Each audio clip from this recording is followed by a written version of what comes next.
Welcome back. 5:27. You're watching and listening to Martin Daubney on GB News, bringing you all the latest until 6 p.m.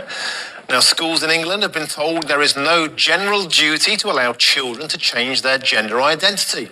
It's part of long-awaited guidance for schools and colleges for pupils who question their gender. But government's transgender guidance doesn't completely block social transition, and Minister for Women and Equalities, Kemi Badenoch, argues a blanket ban is unworkable. Well, joining me now is discrimination barrister Robin Moira-White. Thank you so much for joining us on the show, Robin. So the new guidance, which doesn't compel teachers any longer to use pronouns of choice for the child, it protects single-space toilets for girls, and it keeps biological men, boys, out of contact sports for girls. Seems lots of common sense amongst there. What's your take on the new legislation? Well, I'm sorry to say, first, it's not legislation, it's guidance. And it's only guidance put out for consultation, draft guidance put out for consultation over 12 weeks. So it has no effect at the moment. And even if enacted in its present form, it's non-statutory guidance. So it is only guidance. Schools can happily ignore it. Unfortunately, it gets the law wrong in a number of respects, and is therefore likely to be challenged by parents and trans children. It isolates and humiliates rather than includes and supports. And frankly, because it gets the law wrong, it won't be of any use to educationalists who have a difficult task to perform and really needed some helpful guidance to work out how to include trans people, not how to exclude them. But the guidance, as it is, looks at the majority position. Lest we forget, 50%, 51% actually of the population are born female, and 0.4% at a maximum are trans, and therefore it would seem fair, it would seem equitable, would it not, to bring in guidance to project the majority view. So you talk about this guidance as if it's something that's a bad thing, that something should be there to be challenged.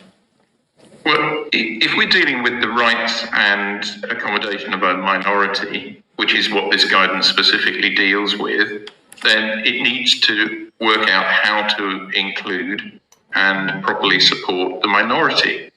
And this guidance plainly doesn't do that.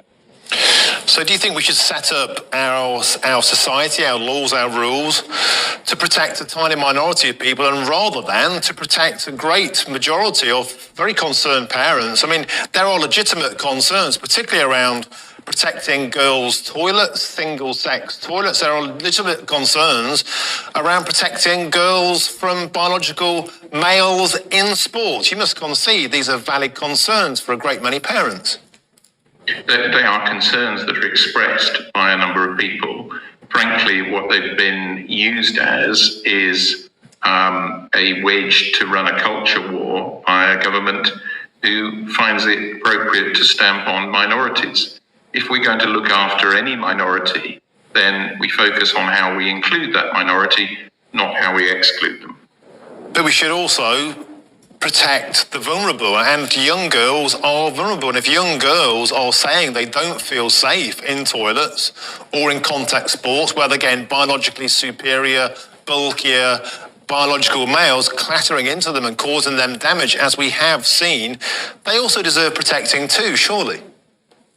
Well, the thing to do then is to talk to educationalists, talk to school leaders, talk to head teachers associations who are, from the messages I've had today, horrified by this guidance because it attempts to exclude. If I spent this interview calling you Christine, you would be, no doubt, a bit annoyed by that. I wouldn't care less. This guidance suggests that someone can choose to call someone by a name they've rejected, and how would most people feel about being called by a name that they've rejected and that being thought to be okay? It's not okay. Yeah, I don't mind being called Christine. I've been called far worse, but I am serious about the notion that I think that vulnerable young girls deserve protecting too. And if guidance is brought out, which gives clarity and guidance and helpful information on that, then it shouldn't be rejected because it doesn't favour a tiny minority of people too. It has credence, is what I'm trying to say. No, I'm sorry, it doesn't have credence, and that's the problem. Firstly, it's guidance. And I confidently predict that virtually all schools are going to reject it because it doesn't work. Therefore, it's no use to anyone. It's guidance, and guidance has to work by the majority accepting it. Schools are very used to, for example, managing contact sports, school rugby. Schools are very used to making sure that pupils of appropriate sizes bump into each other, of whatever sex they are playing rugby. Schools manage those issues already. And schools should be trusted to manage issues like this with helpful, useful guidance, not unlawful and exclusory guidance being dropped from a great height. Okay, thank you very much, Discrimination Barrister Robin Moore-White. Thanks for joining us on the show. Always good to have a range of opinions. I don't mind being called Christine.